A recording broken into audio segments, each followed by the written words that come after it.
All right, let's talk about Nvidia. So, Nvidia have been on a tear right now, and it's not surprising how much they're worth right now. It's $5 trillion, and you can basically just see the growth in Nvidia's stock price over the past couple of years, and it's just been pretty insane.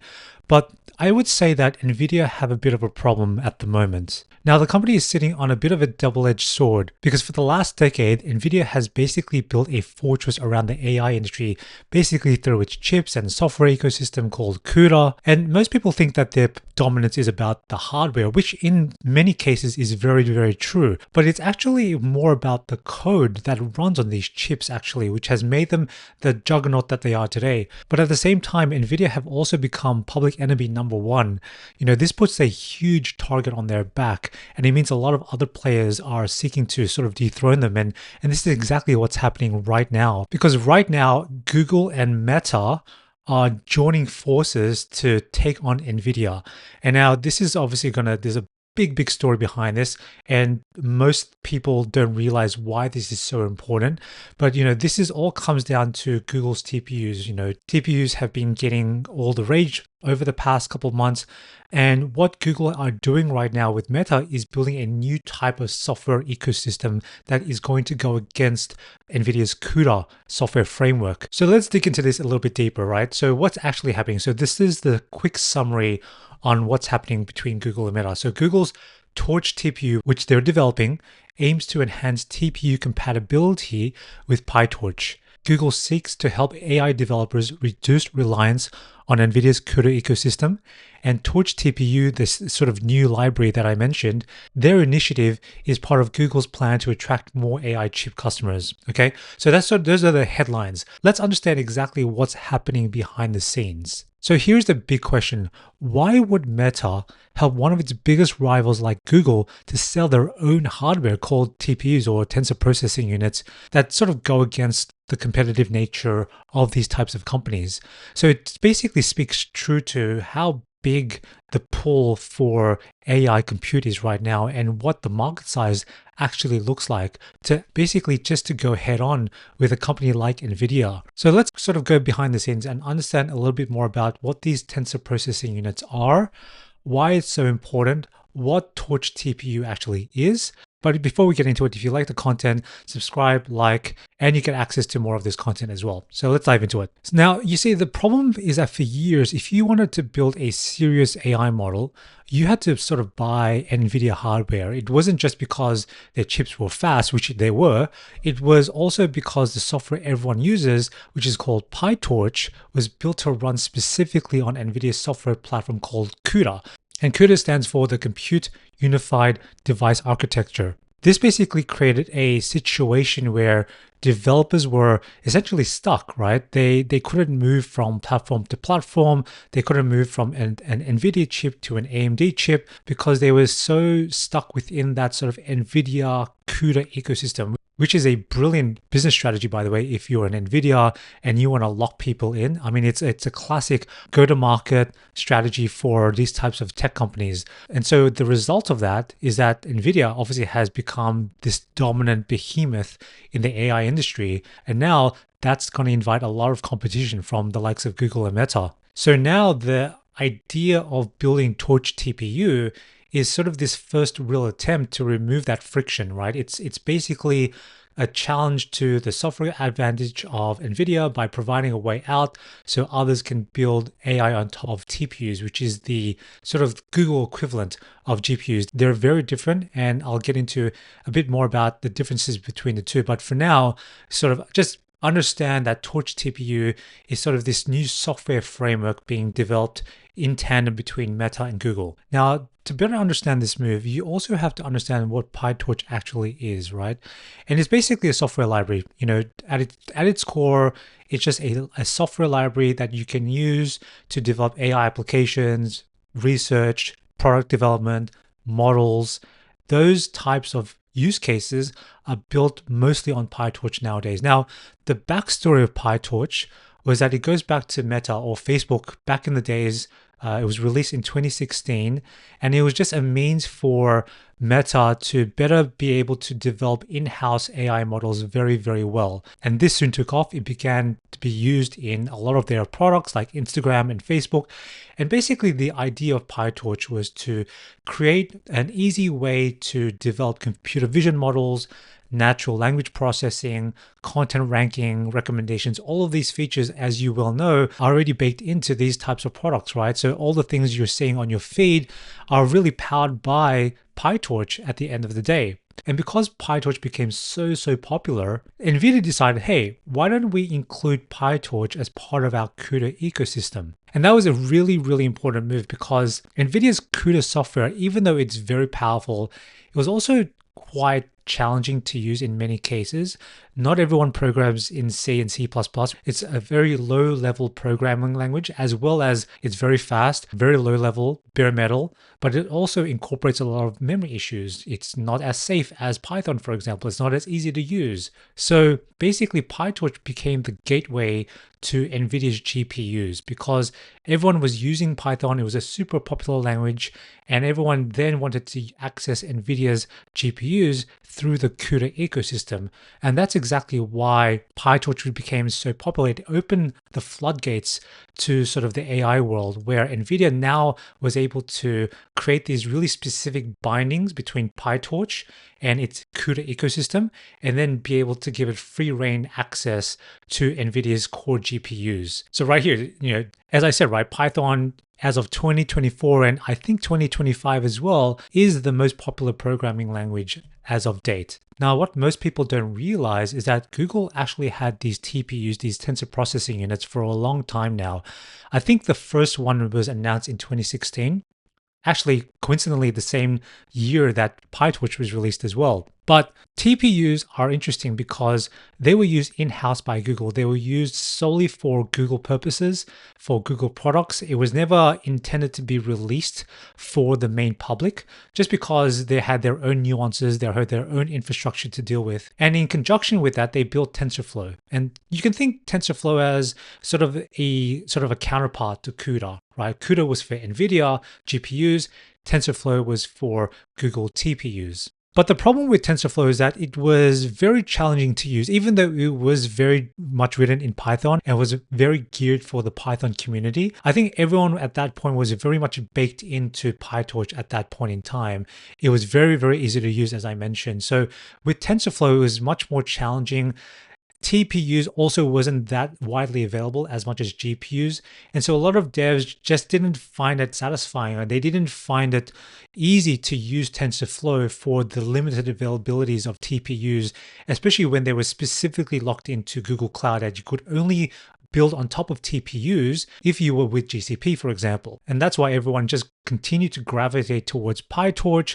There was a lot of love for it. And then NVIDIA's moat just got stronger and stronger over time. So if we dig deeper into PyTorch specifically, the reason why PyTorch became so powerful was not only just because of the language itself, which was Python, but also the abstraction layer that it created for the NVIDIA ecosystem. Because anyone who didn't really have a low-level understanding of how GPUs worked, or how to access specific registers and drivers as part of those GPUs, didn't have to care. Like, they could just walk away and say, hey, I want to use PyTorch. I know a lot of stuff about data. I have a great idea for an AI application, an AI model. I want to do some research, and I could use PyTorch, and then I could leverage NVIDIA's GPUs without even knowing anything about the GPU specifically. And then this abstraction layer became a whole new value add for NVIDIA. So the engineers at NVIDIA decided, hey, why don't we just make this as easy as possible for engineers and developers to come onto our NVIDIA ecosystem and just use PyTorch. And that's why PyTorch became so powerful. Another way you can look at this is we have the PyTorch API that has the Python API, and then that talks to the lower level C++ and C API as well, right? So very much similar, but this is a bit more of a detailed overview of the breakdown between the application, the PyTorch API, the system layer, and the underlying GPUs. Okay, so let's dig a little bit deeper here between GPUs and TPUs, because I think it's important to understand the difference between the two. So on the left-hand side, you've got GPUs, your bog standard NVIDIA GPUs, your Blackwells, your Hoppers, and these are general purpose, meaning they can be used for everything between gaming, crypto mining, AI, data processing, you name it, right? And that's a great thing. That's a great advantage to have as a GPU. The other thing about GPUs is that there's thousands of cores, thousands of processes within that GPU chip, very much catered for AI. Now, with TPUs act on a similar principle of GPUs, but they're more application specific. We call them application specific integrated circuits, or ASICs for short. You'll hear ASICs thrown around the news once a while. So if you hear ASIC, that's basically what it refers to. It's designed for a specific purpose in mind. It's not for gaming, it's not for random playing, it's not for word processing or video editing, right? These TPUs are designed specifically for one thing alone, and that is matrix multiplication, or you can call it matmul, right? And the whole idea of matrix multiplication is because AI requires these types of operations to train their models and also to infer from these models as well. I want to draw your attention to this diagram because it paints a clear picture between the general GPU cores and the TPU cores. You have more defined units within TPU. You have an MXU, which is called a matrix multiplication unit, because at the end of the day, these are just basically massive multipliers. They do a lot of multiplication and addition. And so this is what these TPUs are designed for. Now, just to give you a quick 101 on matrix multiplication, this is basically what matrix multiplication is all about. You have two vectors or two matrices, and the idea is to combine them together to create a new one, right? And you do this by transposing, or in other words, by basically flipping them around, and then each row is multiplied by the corresponding column. And the whole idea of this is to represent data, right? So right now, this is a one-dimensional array, but this could easily transform into a two-dimensional, three-dimensional, and beyond.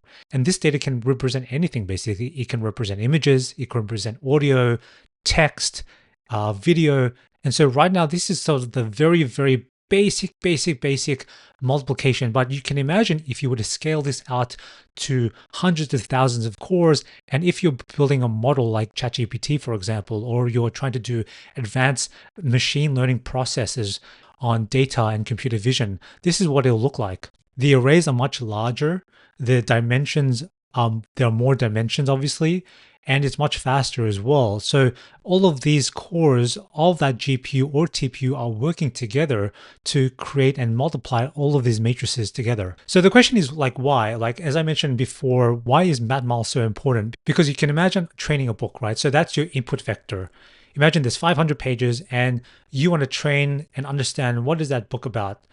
The matrix allows you to basically fine-tune the model in order to better understand that book. And so as the model trains that book over time, these matrix numbers will change. And think of them as sort of these coefficients that represent the intrinsic knowledge of this book. When it comes time to infer from the book and understand, hey, I want to learn about so-and-so topic or so-and-so subject from this book, the output of that is simply a summary, or it could be a digest, or could be something that comes out of that book based on this matrix. So these numbers are incredibly important, and that's why matrix multiplication is so significant when it comes to AI model training. Now, just to go a little bit deep, I want to do a comparison between a CPU, a GPU, and a TPU. So CPUs act in serial. Here's the memory. There is a retrieval process of grabbing that memory and doing some processing on that memory. In this case, it's the multiply and add function.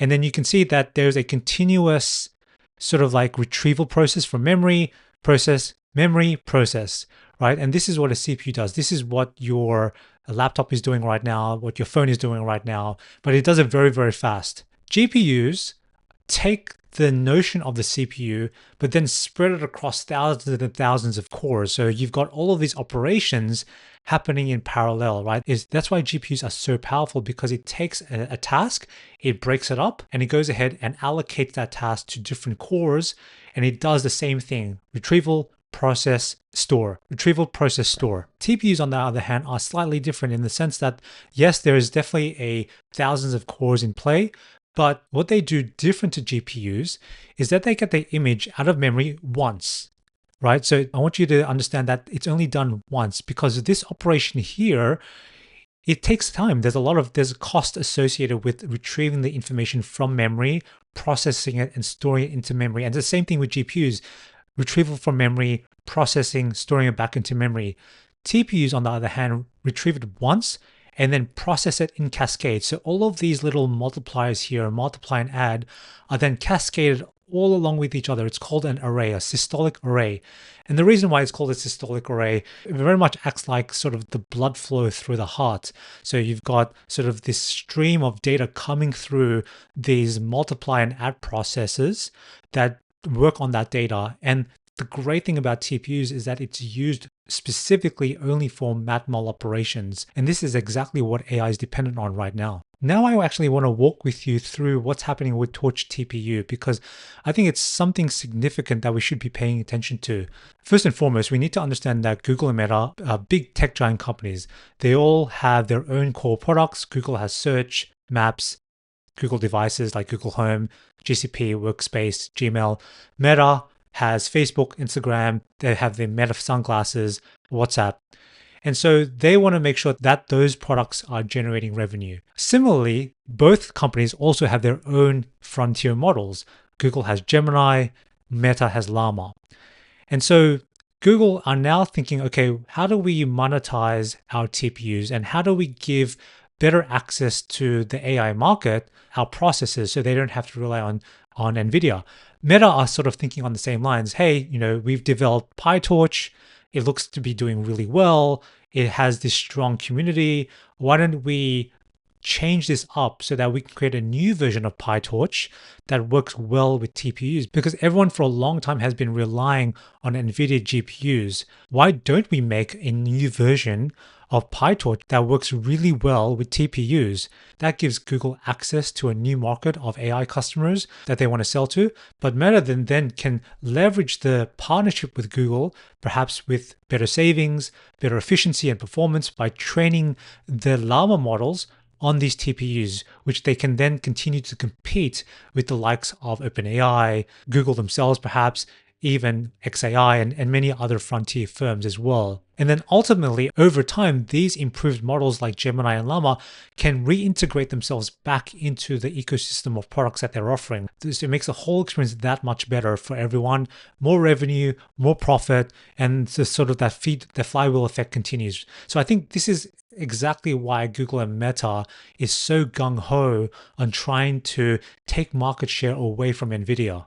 So ultimately, I think this alliance is still pretty early. TorchTPU is going to be a new sort of paradigm in the way that people can use software to build AI on top of non-NVIDIA chips. And it also goes to show that the next wave of decision making, when you're trying to choose a vendor, whether I should build on NVIDIA chips, whether I should build on Google TPUs, it won't come down to software compatibility anymore, because now with TorchTPU, that compatibility has been solved. It's not just a pure moat that's owned by Nvidia with CUDA and PyTorch, but now you have TorchTPU that can cater for Google TPUs, but still leveraging the power of PyTorch at the same time. And now, we're starting to see companies like Anthropic, XAI, OpenAI, Amazon leveraging TPUs because they know that Nvidia are becoming too powerful. And I think this goes back to my initial point, is that, it's a double-edged sword for Nvidia. It's great for them to be so powerful and dominant in the AI space, but it also means that there's a target on their back. And Google and Meta know this, and they're working feverishly to make sure they can build something like TorchTPU to balance the market, so to speak, so that there's more access to these types of technologies and libraries, and also improve competition, because competition is good. It means that we have better products at the end of the day, we have cheaper prices, and ultimately you have more abundance. So hopefully that helped a lot. Hopefully that gave you some insight into the inner workings of what's happening behind the scenes. I hope you like it. Hope you enjoyed. If you like it, subscribe, and I'll see you in the next one.